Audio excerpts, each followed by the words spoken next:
Viewers, എല്ലാവർക്കും ദിജോസ് വേൾഡിൻ്റെ പുതിയൊരു വീഡിയോയിലേക്ക് സ്വാഗതം. ഇന്നത്തെ വീഡിയോയിൽ സംസാരിക്കുന്നത് നമുക്ക് പ്രഗ്നൻസി ആണോ പീരിയഡ്സ് ആണോ എന്ന് മനസ്സിലാക്കി തരാനായിട്ട് സാധിക്കുന്ന 3 ലക്ഷണത്തിനെ പറ്റിയിട്ടാണ് കേട്ടോ. ഇങ്ങനെ പീരിയഡ്സിൻ്റെയും അതുപോലെ പ്രഗ്നൻസിയുടെയും സിംറ്റംസ് ഏകദേശം പലതും തന്നെ ഓൾമോസ്റ്റ് സെയിം ആണ്. പ്രിമെൻസ്ട്രൽ സിംറ്റംസ് ഓൾറെഡി ഉണ്ടാകുന്ന ആളുകൾക്കും പ്രൊജസ്ട്രോണിൻ്റെ സപ്ലിമെൻറ്റ്സ് എടുക്കുന്ന ആളുകൾക്കും PCOD പോലുള്ള ബുദ്ധിമുട്ടുകൾ, ഹോർമോണൽ ഇംബാലൻസസ് ഉള്ള ആളുകൾക്കും പ്രഗ്നൻസിയുടേത് പോലുള്ള ലക്ഷണങ്ങൾ തന്നെയായിരിക്കും പീരിയഡ്സ് ആകുന്നതിന് മുൻപും ഉണ്ടാകുന്നത്. പക്ഷെ അതിൽ നിന്ന് നമുക്ക് ഡിഫറൻഷിയേറ്റ് ചെയ്ത് മാറ്റി വെക്കാൻ പറ്റുന്ന കുറച്ച് ലക്ഷണങ്ങളുണ്ട്. അതായത് ഇത് പ്രഗ്നൻസിക്ക് മാത്രമേ ഉണ്ടാകുള്ളൂ എന്ന് പറഞ്ഞിട്ട് നമുക്ക് മാറ്റി വെക്കാൻ പറ്റുന്ന കുറച്ച് ലക്ഷണങ്ങളുണ്ട്. അങ്ങനെയുള്ള കുറച്ച് സിംറ്റംസിനെ പറ്റിയിട്ടാണ് ഇന്നത്തെ വീഡിയോയിൽ സംസാരിക്കുന്നത്. അപ്പോൾ അത് എന്തൊക്കെയാണെന്ന് നമുക്ക് നോക്കാം. വീഡിയോ നമുക്ക് സ്റ്റാർട്ട് ചെയ്യാം. ഇതുപോലുള്ള ലക്ഷണങ്ങൾ ഉണ്ടെങ്കിലും ഇല്ലെങ്കിലും ഡേറ്റ് മിസ്സായിട്ട് 5 ദിവസത്തിന് ശേഷം രാവിലെ ആദ്യത്തെ യൂറിൻ എടുത്തിട്ട് ടെസ്റ്റ് ചെയ്യാനായിട്ട് നിങ്ങൾ പ്രത്യേകം ശ്രദ്ധിക്കുക. പല സ്ത്രീകൾക്കും വിയേർഡ് ആയിട്ടുള്ള പ്രഗ്നൻസി ലക്ഷണങ്ങളാണ് ഉണ്ടാകുന്നത്. അതായത് ഇത് പ്രഗ്നൻസി ലക്ഷണമാണോ എന്ന് നമ്മൾ ചിന്തിക്കുന്ന തരത്തിലുള്ള ലക്ഷണങ്ങൾ മാത്രമേ പ്രഗ്നൻസി ആകുന്ന പലർക്കും ഇന്നത്തെ ഒരു സിറ്റുവേഷനിൽ, ഇന്നത്തെ ഒരു സൊസൈറ്റിയിൽ ഉണ്ടാകുന്നുള്ളൂ. അതുകൊണ്ട് സോക്കോൾഡ് ആയിട്ടുള്ള ലക്ഷണങ്ങൾ ഇല്ലെങ്കിലും നിങ്ങൾ ബോഡി നന്നായിട്ട് കെയർ ചെയ്യണം. ഡേറ്റ് മിസ്സായി 5 ദിവസത്തിന് ശേഷം രാവിലെ ആദ്യത്തെ യൂറിൻ എടുത്തിട്ട് പ്രഗ്നൻസി ടെസ്റ്റ് ചെയ്ത് നോക്കണം കേട്ടോ. അപ്പൊ നമുക്ക് വീഡിയോ സ്റ്റാർട്ട് ചെയ്യാം. ഏറ്റവും ആദ്യത്തെ ലക്ഷണം എന്ന് പറയുന്നത് യൂറിനിൽ ധാരാളം ക്ലൗഡ്സ് ഫോം ചെയ്യുന്നതാണ്. പ്രഗ്നൻസിയുടെ തുടക്കത്തിൽ പലർക്കും പലതരത്തിലുള്ള ചേഞ്ചസ് യൂറിനിൽ ഐഡൻറ്റിഫൈ ചെയ്യാനായിട്ട് സാധിക്കും. ചിലർക്ക് യെല്ലോ കളർ ഉണ്ടാകും, അതുപോലെ തന്നെ ചിലർക്ക് ഫ്രീക്വൻ്റ് ആയിട്ടുള്ള യൂറിനേഷൻ ഉണ്ടാകും, ചിലർക്ക് യൂറിനറി ഇൻഫെക്ഷൻ ഉണ്ടാകും. അതുപോലെ തന്നെ ചിലരിൽ ഉണ്ടാകുന്ന ഒരു യൂറിനിൽ വരുന്ന മാറ്റമാണ് യൂറിൻ ഇങ്ങനെ കലങ്ങി പോകുന്നത്, അല്ലെങ്കിൽ ഒരു ക്ലൗഡ് പോലെയായിട്ട് യൂറിൻ പോകുന്നത്. ഇങ്ങനെ പോകാനായിട്ടുള്ള പ്രധാന കാരണം എന്ന് പറയുന്നത് പ്രഗ്നൻസി ഹോർമോണാണ്. പ്രഗ്നൻസിയിലുണ്ടാവുന്ന HCG ഹോർമോണാണ് പലരിലും തന്നെ യൂറിൻ ഇങ്ങനെ കലങ്ങി മറിഞ്ഞ് പോകാനായിട്ടുള്ള ഒരു സിറ്റുവേഷൻ ഉണ്ടാക്കുന്നത്. നമുക്കറിയാം, നമ്മൾ ഇംപ്ലാന്റേഷൻ നടന്നു കഴിയുമ്പോൾ നമ്മുടെ ശരീരത്തിൽ പ്രഗ്നൻസി ഹോർമോൺ ഡെവലപ്പ് ആയിക്കൊണ്ടിരിക്കും. ഈ പ്രഗ്നൻസി ഹോർമോണാണ് നിങ്ങൾ പ്രഗ്നൻ്റ് ആണോ അല്ലയോ എന്നുള്ള കാര്യം നമുക്ക് യൂറിൻ പ്രഗ്നൻസി ടെസ്റ്റ് കിറ്റിലും അതുപോലെ തന്നെ ബ്ലഡ് ടെസ്റ്റ് ചെയ്യുമ്പോഴും കണ്ടുപിടിക്കാനായിട്ട് നമ്മളെ സഹായിക്കുന്നത്. ഇതേ പ്രഗ്നൻസി ഹോർമോൺ തന്നെയാണ് നിങ്ങൾ പ്രഗ്നൻ്റ് ആകുന്ന സമയത്ത് യൂറിനിൽ ചേഞ്ചസ് കൊണ്ടുവരുന്നതും. അതുപോലെ തന്നെ യൂറിൻ ഇങ്ങനെ ഒരു കലങ്ങി മറിഞ്ഞു പോകാനായിട്ട്, അതായത് തെളിഞ്ഞു പോയിക്കൊണ്ടിരുന്ന യൂറിൻ, നമുക്കറിയാം നമ്മൾ യൂറിനേറ്റ് ചെയ്യുന്ന സമയത്ത് ആ യൂറിനിൽ കളർ ഉണ്ടെങ്കിൽ തന്നെ അത് തെളിഞ്ഞായിരിക്കും പോകുന്നത്. പക്ഷേ ഇങ്ങനെ പ്രഗ്നൻസിയുടെ സിറ്റുവേഷനൊക്കെ വരുമ്പോഴേക്ക് നമ്മുടെ ആ യൂറിൻ്റെ കളറിൽ വ്യത്യാസം ഉണ്ടാകും. അതിങ്ങനെ കലങ്ങി പോകുന്നതായിട്ട് നമുക്ക് ഐഡൻറ്റിഫൈ ചെയ്യാനായിട്ട് സാധിക്കും. അപ്പോൾ അങ്ങനെയുള്ള ലക്ഷണം വരുന്നുണ്ടെങ്കിൽ ചിലപ്പോൾ അത് പ്രഗ്നൻസി കാരണവും ആകാം. മറ്റുള്ള റീസൺ എന്ന് പറയുന്നത് യൂറിനറി ഇൻഫെക്ഷൻ. നമ്മൾ പ്രഗ്നൻ്റ് അല്ലാതെയും നിങ്ങൾക്ക് യൂറിനറി ഇൻഫെക്ഷൻ വരുന്നുണ്ട് എങ്കിൽ, പ്രഗ്നൻസി അല്ലാതെ ഒരുപാട് പേർക്ക് യൂറിനറി ഇൻഫെക്ഷൻ ഉണ്ടാവാറുണ്ടല്ലോ, അങ്ങനെ നിങ്ങൾക്ക് യൂറിനറി ഇൻഫെക്ഷൻ വരുന്നുണ്ടെങ്കിൽ ആ യൂറിനറി ഇൻഫെക്ഷനും നിങ്ങൾക്ക് ഇത്തരത്തിലുള്ള കലങ്ങി മറിഞ്ഞ്, അതായത് യൂറിൻ ഒന്ന് പുക പോലെ കാണുന്നതിന്, വ്യക്തമായിട്ട് തെളിഞ്ഞ് കാണാതെ ഒന്ന് കലങ്ങി പോകുന്നതിന് അത് കാരണമാകുന്നു യൂറിനറി ഇൻഫെക്ഷൻ. യൂറിനറി ഇൻഫെക്ഷൻ ഉണ്ടെങ്കിൽ നമുക്ക് പുകച്ചിലുണ്ടാകും, അതുപോലെ ബർണിങ് സെൻസേഷൻ നമുക്ക് ഫീൽ ചെയ്യും, അതുപോലെ ഫ്രീക്വൻ്റ് ആയിട്ട് നമുക്ക് യൂറിനേറ്റ് ചെയ്യാനായിട്ട് തോന്നും. അങ്ങനെയുള്ള വ്യത്യാസങ്ങൾ നമുക്ക് യൂറിനിൽ ഐഡൻറ്റിഫൈ ചെയ്യാനായിട്ടും സാധിക്കും കേട്ടോ.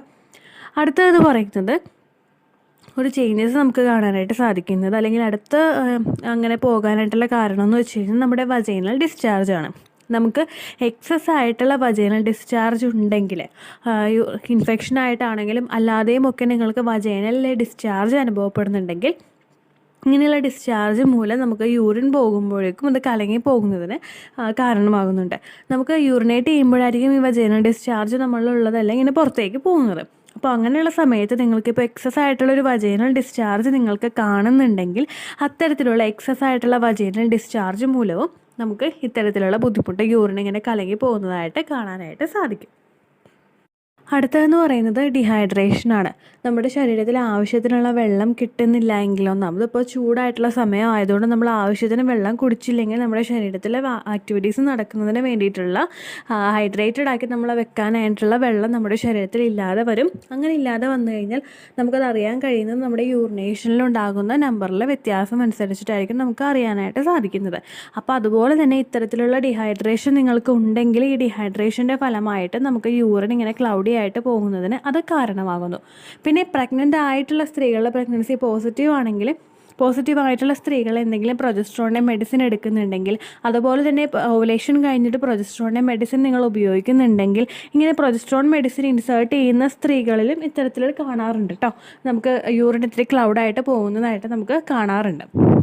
അപ്പോൾ ഇത്രയധികം കാര്യങ്ങൾ കൊണ്ടിട്ടാണ് പ്രധാനമായിട്ടും നമുക്ക് യൂറിൻ ഇങ്ങനെ ക്ലൗഡി ആയിട്ട് പോകാനായിട്ട് കാരണം. അതുപോലെ തന്നെ ചില കേസുകൾ വരുന്നത് പ്രഗ്നൻ്റ് ആയിട്ട് നമുക്കിപ്പോൾ ശരീരത്തിൽ പ്രോട്ടീൻ്റെ അളവ് കൂടുന്നത്. ഇപ്പോൾ പ്രോട്ടീൻ്റെ അളവൊക്കെ അങ്ങനെ ക്രമാതീതമായിട്ടൊക്കെ നമ്മുടെ ശരീരത്തിൽ കൂടിക്കഴിഞ്ഞ് കഴിഞ്ഞാൽ നമുക്ക് പ്രിക്ലാംസിയ പോലുള്ള ബുദ്ധിമുട്ടുകളൊക്കെ ഉണ്ടാകും. പ്രിക്ലാംസിയ അതുപോലെ തന്നെ ബാക്കിയുള്ള ഡയബറ്റീസ് പോലെയുള്ള ബുദ്ധിമുട്ടുകളൊക്കെ നമുക്ക് ഉണ്ടാകും ഈ പ്രോട്ടീൻ കണ്ടൻറ്റ് കൂടുതലായിട്ട് ശരീരത്തിൽ വന്നു കഴിഞ്ഞാൽ. അതുപോലെ തന്നെ ഇപ്പോൾ വിറ്റമിൻസ് എല്ലാം നമ്മൾ കൂടുതലായിട്ട് ഉപയോഗിക്കുകയാണെങ്കിൽ നമ്മൾ പ്രഗ്നൻ്റ് ആകുന്ന സമയത്ത് വിറ്റമിൻസ് കഴിക്കുന്നുണ്ടല്ലോ, അയൺ, കാൽസ്യം, ഫോളിക് ആസിഡ്, ഈ മെഡിസിനൊക്കെ നമ്മൾ കൂടുതൽ കഴിക്കുകയാണെങ്കിൽ ഒരു ദിവസം 1 എന്നുള്ള കണക്കിലാണല്ലോ നമ്മൾ കഴിക്കുന്നത്. അതൊക്കെ കൂടുതലായിട്ട് ഉപയോഗിക്കുന്നവരാണെങ്കിൽ അങ്ങനെയുള്ളവർക്കുമൊക്കെ ഇത്തരത്തിലുള്ള ബുദ്ധിമുട്ടൊക്കെ കാണാറുണ്ട്. അപ്പോൾ മെയിനായിട്ട് നമുക്ക് പ്രഗ്നൻ്റ് ആകുന്ന സമയത്ത് ഇത്തരത്തിലുള്ള ബുദ്ധിമുട്ട് ഉണ്ടാകാം. നിങ്ങൾക്ക് ഇങ്ങനെയുള്ള ബുദ്ധിമുട്ടുകളൊക്കെ കാണുന്നുണ്ട്, മറ്റ് ലക്ഷണങ്ങളൊക്കെ വരുന്നുണ്ട്, പീരീഡ് മിസ്സാകുന്നുണ്ടെങ്കിലൊക്കെ നിങ്ങൾ ശ്രദ്ധിക്കുക. നിങ്ങൾ പീരീഡ് മിസ്സായിട്ട് ഉണ്ടെങ്കിൽ നിങ്ങൾ പ്രഗ്നൻസി ടെസ്റ്റ് ചെയ്ത് നോക്കുക കേട്ടോ. അടുത്തതായിട്ട് നിങ്ങൾക്ക് വ്യത്യാസം മനസ്സിലാകുന്നത് നിങ്ങൾക്ക് ബ്ലീഡിങ് ഉണ്ടാവുന്നുണ്ടെങ്കിലാണ് കേട്ടോ. സാധാരണയായിട്ട് നമുക്ക് പീരിയഡ്സ് ഉണ്ടാകുന്ന സമയത്ത് പീരിയഡ്സിന്റെ ഫ്ലോ തുടങ്ങുന്നത് ആദ്യം കുറച്ചുണ്ടാകും, പിന്നെ അത് ഗ്രാജുവലി കൂടും. ചിലപ്പോൾ ചില കേസുകളിൽ ആ ഒരു ബ്ലീഡിങ് കുറച്ചായിട്ട് നിൽക്കാറുമുണ്ട്. ഇറഗുലർ മെൻസ്ട്രൽ സൈക്കിൾ ഉള്ളവർക്കും PCOD ഉള്ളവർക്കും തൈറോയ്ഡ് ഉള്ളവർക്ക് ഒബിസിറ്റി ഉള്ളവർക്ക് പ്രൊലാക്റ്റിന്റെ വ്യത്യാസമുള്ളവർക്കൊക്കെ ഇങ്ങനെ ബ്ലീഡിങ് ഇടയ്ക്ക് വെച്ച് നിൽക്കുന്ന ഒരു പ്രവണത കാണാറുണ്ട്. എന്നാൽ അങ്ങനെയുള്ളവർക്ക് ഇപ്പോൾ പീരിയഡ്സ് ആണ് അവർക്ക് ഉണ്ടായിട്ടുള്ളതെങ്കിൽ അവർക്ക് മനസ്സിലാക്കാനായിട്ട് സാധിക്കുന്നത് ക്ലോട്ട്സ് വഴിയാണ്. ക്ലോട്ട്സ് നിങ്ങൾക്ക് എല്ലാവർക്കും അറിയാൻ സാധിക്കും. നമുക്ക് പീരിയഡ്സിന്റെ ബ്ലഡ് പോകുന്ന സമയത്ത് ഉണ്ടാകുന്ന കുഞ്ഞു രക്തക്കട്ട. ഈ കുഞ്ഞു രക്തക്കട്ടകൾ പീരിയഡ്സിന്റെ 1ാമത്തെ 2ാമത്തെ ദിവസങ്ങളിലൊക്കെ നമുക്ക് ഒരുപാട് ഉണ്ടാകും. നമ്മളിപ്പോൾ ആ പാഡ് മാറ്റുന്ന സമയങ്ങളിലാണെങ്കിലും നമുക്ക് അല്ലെങ്കിൽ നമ്മളിപ്പോൾ യൂറിനേറ്റ് ചെയ്യുമ്പോഴേക്കും ആ ക്ലോസറ്റിലാണെങ്കിലും ഇങ്ങനെ ക്ലോട്ട്സ് വീണ് കിടക്കുന്നത് നിങ്ങൾക്ക് കാണാനായിട്ട് സാധിക്കും. ഇങ്ങനെയുള്ള ക്ലോട്ട്സ് നമുക്ക് കൂടുതലായിട്ടും ഉണ്ടാകുന്നത് എപ്പോഴും പീരിയഡ്സ് വരുന്ന സമയങ്ങളിലാണ്. പീരിയഡ്സ് എന്ന് പറയുന്ന ഒരു പ്രോസസ്സ് നമുക്ക് ഉണ്ടാകുന്നത് നമ്മുടെ ആ ഒരു എൻഡോമെട്രിയൽ ലൈനിങ് ഒക്കെ നമ്മുടെ പ്രഗ്നൻസി ആക്സെപ്റ്റ് ചെയ്യാൻ വേണ്ടിയിട്ട് നമ്മുടെ ഫെർട്ടിലൈസ്ഡ് എഗ്ഗിനെ റിസീവ് ചെയ്യാൻ വേണ്ടിയിട്ട് അവിടെ നിൽക്കുമ്പോഴേക്കും അവിടെ ഫെർട്ടിലൈസേഷൻ നടന്നില്ല, ഫെർട്ടിലൈസ്ഡ് ആയിട്ടുള്ള എഗ്ഗ് അങ്ങോട്ടേക്ക് വന്നില്ല, എംബ്രിയോ അവിടെ ഫോം ആയിട്ടില്ല എങ്കിൽ അങ്ങനെ വരുമ്പോഴേക്കും നമ്മുടെ ആ ഒരു പ്രൊജസ്ട്രോൺ ഹോർമോൺ അവിടെ കുറയും. നമ്മുടെ എൻഡോമെട്രിയൽ ലൈനിങ് ഷെഡ് ആവാൻ ശരീരത്തിന് സിഗ്നൽ കിട്ടും. അങ്ങനെ വരുമ്പോഴേക്കും എൻഡോമെട്രിയൽ ലൈനിങ് മൊത്തത്തിൽ അങ്ങോട്ട് ഷെഡ് ആകും. എൻഡോമെട്രിയൽ ലൈനിങ് എന്ന് പറയുന്നത് എവറി പീരിയഡ് സൈക്കിളിന്റെ ലെങ്ത്തിൽ നമുക്ക് പ്രിപ്പയർ ആയിക്കൊണ്ടിരിക്കുന്ന ഒന്നാണ്. അപ്പോൾ ഇതിങ്ങനെ നമുക്ക് ഷെഡ് ആവുന്നതിനോടൊപ്പം അതിന്റെ ടിഷ്യൂസും ബ്ലഡും ഒക്കെ കൂടി ആയിട്ടാണ് ഇങ്ങനെ പുറത്തേക്ക് വരുന്നത്. ഈ ടിഷ്യൂസ് ഇങ്ങനെ വരുന്നതിന്റെ ഭാഗമായിട്ടാണ് നമുക്ക് കുഞ്ഞു അവിടെ ബ്ലഡ് കട്ടകൾ നമുക്ക് അവിടെ ഫോം ചെയ്യുന്നത്. ഇത് ഏറ്റവും കൂടുതൽ നമുക്ക് ഉണ്ടാകുന്നത് പീരിയഡ്സ് ഉണ്ടാകുന്ന സമയങ്ങളിലാണ്. ഇംപ്ലാന്റേഷൻ നടക്കുന്ന സമയങ്ങളിൽ നമുക്ക് ഒരിക്കലും അത്തരത്തിലുള്ള ക്ലോട്ട്സ് കാണാനായിട്ട് സാധിക്കില്ല. ഇംപ്ലാന്റേഷൻ ബ്ലീഡിങ് നമുക്ക് ഉണ്ടാകുന്നത് എപ്പോഴാണെന്ന് വെച്ച് കഴിഞ്ഞാൽ ഏകദേശം നമുക്ക് ഇംപ്ലാന്റേഷൻ സക്സസ്ഫുൾ ആയിട്ട് ആ ഫെർട്ടിലൈസ്ഡ് ആയിട്ടുള്ള എഗ്ഗ് വന്ന് നമ്മുടെ ആ യൂട്രസിന്റെ ലൈനിങ്ങിൽ നമ്മുടെ എൻഡോമെട്രിയൽ ലൈനിങ്ങിന് അത് പറ്റുന്ന ഒരു എൻവയോൺമെന്റ് അത് കണ്ടെത്തി അവിടെ അത് അറ്റാച്ച് ആകുന്ന സമയത്താണ് നമുക്ക് ഇംപ്ലാന്റേഷൻ ബ്ലീഡിങ് ഉണ്ടാവുന്നത്. ഈ ഇംപ്ലാന്റേഷൻ ബ്ലീഡിങ് ഉണ്ടാകുന്നത് അത് ചെറിയൊരു ഭാഗം അവിടെ മാറ്റിയിട്ട് അതിന് പറ്റുന്ന ഒരു എൻവയോൺമെന്റിലോട്ട് അവിടെ അറ്റാച്ച് ആകുമ്പോഴാണ്. അപ്പൊ അത്രയും ഭാഗത്തെ ടിഷ്യൂസ് ആയിരിക്കും അവിടെ നിന്ന് റിമൂവ് ആയി പോകുന്നത്. അതൊരിക്കലും നമുക്ക് ക്ലോട്ട്സോട് കൂടിയിട്ടുണ്ടാകുന്ന ഒരു ബ്ലീഡിങ് ആയിരിക്കില്ല. ചിലപ്പോൾ ലൈറ്റ് പിങ്ക് ആയിട്ടുള്ള ഒരു കളറിലുള്ള ബ്ലീഡിംഗ് ആയിരിക്കും നമുക്ക് ഉണ്ടാകുന്നത്. തെളിഞ്ഞ റെഡ് ആയിട്ടുള്ള കളറിലുള്ള ബ്ലീഡിംഗും ആയിരിക്കും നമുക്ക് ഉണ്ടാകുന്നത്. അതുപോലെ തന്നെ ചിലർക്ക് ബ്രൗണിഷ് ആയിട്ടുള്ള സ്പോട്ടിംഗ് ഉണ്ടാകും. അതായത് ലെഫ്റ്റ് ഓവർ ആയിട്ടുള്ള ബ്ലഡിനോടൊപ്പം ഈ ഇംപ്ലാന്റേഷന്റെ ഈ ഒരു ബ്ലഡും കൂടി ഇങ്ങനെ പുറത്തേക്ക് വരികയാണ് ചെയ്യാറ്. അപ്പോൾ നമുക്ക് എളുപ്പത്തിൽ റെക്കഗ്നൈസ് ചെയ്യാനായിട്ട് സാധിക്കുന്നത് ഈ ക്ലോട്ട്സ് വെച്ചിട്ടാണ്. ക്ലോട്ട്സ് ആണ് നിങ്ങൾക്ക് ഉണ്ടാവുന്നതെങ്കിൽ ഏകദേശം നിങ്ങൾ ഇംപ്ലാന്റേഷൻ എക്സ്പെക്ട് ചെയ്യുന്നുണ്ടായിരുന്നു, അല്ലെങ്കിൽ പ്രഗ്നൻസിയുടെ ലക്ഷണങ്ങൾ നിങ്ങൾക്ക് ഉണ്ടായിരുന്നു. പക്ഷേ ഉണ്ടാകുന്ന ബ്ലീഡിങ്ങിന് പിന്നീട് അങ്ങോട്ടേക്കുള്ള ദിവസങ്ങളിൽ ആദ്യത്തെ ദിവസം നമുക്ക് ബ്ലീഡിങ് കുറവാണെങ്കിൽ നിങ്ങൾ അടുത്ത ദിവസം കൂടി നോക്കുക. ഇംപ്ലാന്റേഷൻ ആണോ എന്ന് കൺഫേം ചെയ്യാനായിട്ട് അടുത്ത ദിവസം കൂടി നോക്കിയതിന് ശേഷം നിങ്ങളുടെ ആ ഒരു ബ്ലീഡിങ്ങിൽ ക്ലോട്ട്സ് കാണുന്നുണ്ടെങ്കിൽ, കുഞ്ഞു രക്തക്കട്ടകൾ കാണുന്നുണ്ടെങ്കിൽ അതിനർത്ഥം നിങ്ങളുടെ ഇംപ്ലാന്റേഷൻ ബ്ലീഡിംഗ് അല്ലാതെ പീരിയഡ്സ് ബ്ലീഡിംഗ് ആണ് എന്ന് തന്നെയാണ്. അടുത്തൊരു മാറ്റമായിട്ട് നിങ്ങൾക്ക് ഉണ്ടാകുന്നത് വായിൽ ഇടയ്ക്കിടയ്ക്ക് ഉമിനീര് നിറയുന്നതാണ്.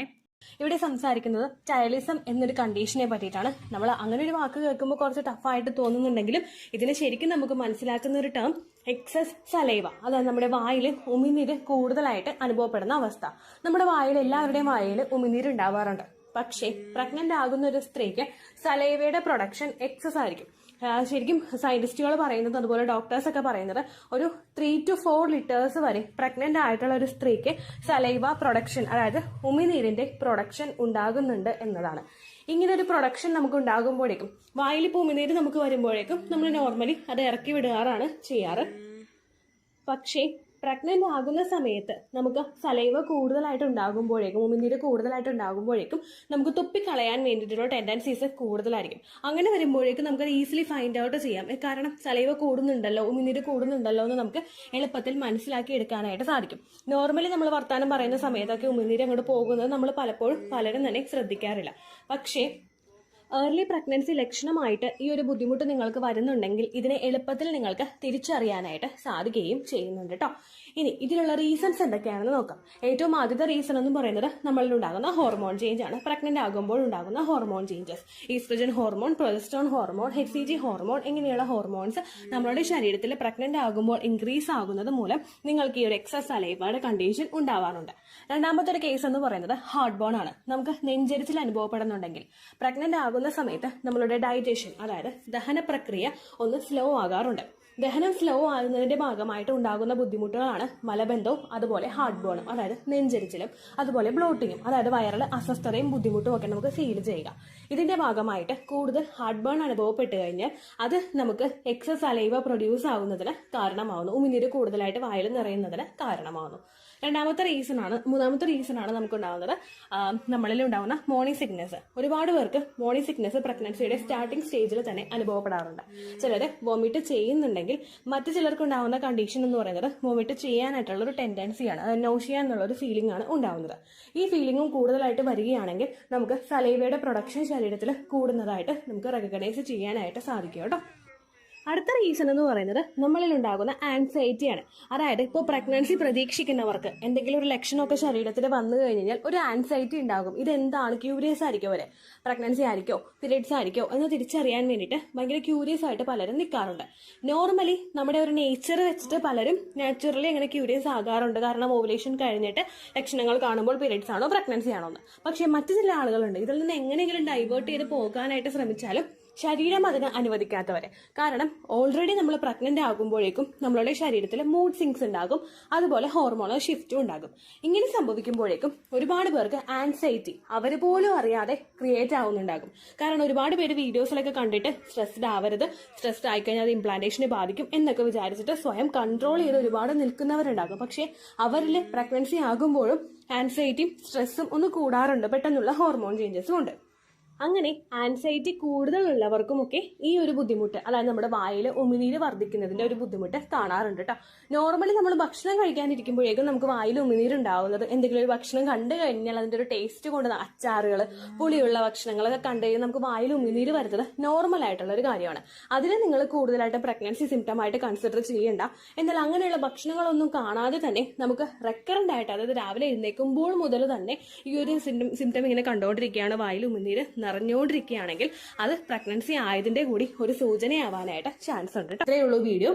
യൂസ്ഫുൾ ആയി കാണുമെന്ന് വിശ്വസിക്കുന്നു. യൂസ്ഫുൾ ആവുന്നുണ്ടെങ്കിൽ ലൈക്ക് ചെയ്യുക, ഫ്രണ്ട്സിനൊക്കെ ഷെയർ ചെയ്ത് കൊടുക്കുക കേട്ടോ. എന്തെങ്കിലും സംശയം ഉണ്ടെങ്കിൽ നിങ്ങൾ കമന്റ്സിൽ ചോദിക്കുക.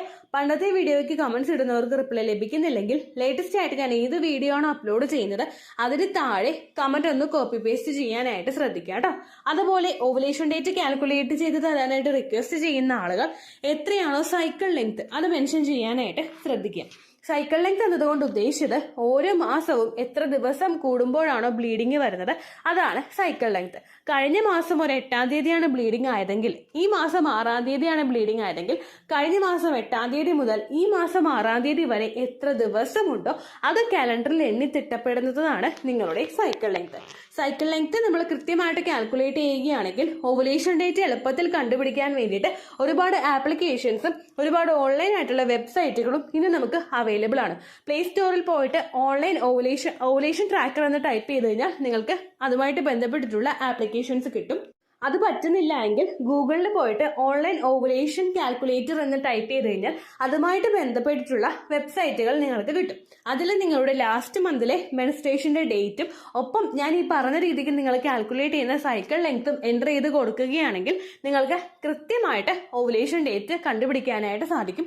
ഫെർട്ടൈൽ ടൈം പീരീഡും നിങ്ങൾക്ക് കിട്ടും. അതായത് എത്ര ദിവസം മുതൽ കോണ്ടാക്ട് ചെയ്ത് തുടങ്ങിക്കഴിഞ്ഞാൽ നിങ്ങൾ പ്രഗ്നന്റ് ആകും എന്നുള്ളൊരു ഡേറ്റും നിങ്ങൾക്ക് പ്രോപ്പറായിട്ട് കിട്ടും കേട്ടോ.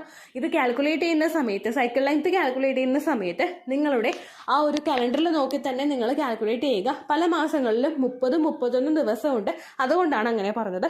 ഒപ്പം നിങ്ങൾക്ക് ബ്ലീഡിങ് തുടങ്ങിയ ദിവസത്തിന് വേണം നിങ്ങൾ ഡേ 1 ആയിട്ട് എടുക്കാൻ വേണ്ടിയിട്ട്. സ്പോട്ടിങ് തുടങ്ങിയ ദിവസത്തിനെ, അതായത് ചെറുതായിട്ട് ഡിസ്ചാർജ് പോയി തുടങ്ങിയ ദിവസത്തിനെ നിങ്ങൾ കൺസിഡർ ചെയ്യേണ്ട ആവശ്യം ഇല്ല കേട്ടോ. അപ്പോൾ ഇത്രയേ ഉള്ളൂ വീഡിയോ. അടുത്തൊരു വീഡിയോ ആയിട്ട് നമുക്ക് വീണ്ടും കാണാം. ബൈ.